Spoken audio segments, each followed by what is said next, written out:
I'm Chelsea from StudySmart. In this video, I'll be teaching you how to deposit into the StudySmart app using bank transfer.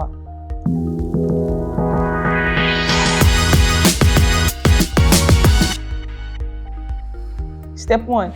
Log into the app with your email and password and go to the wallet page. Step 2. Click on Deposit and select Self-Deposit. Step 3. Fill in the amount you want to deposit and click on the Deposit button. Step 4.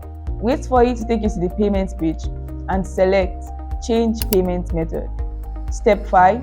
Click on Bank Transfer and wait for it to show you the transfer details. Step 6. Use the transfer details to pay and then come back to the app to click on I have completed this payment. Step 7. Go to your wallet page and check your balance. And you're done.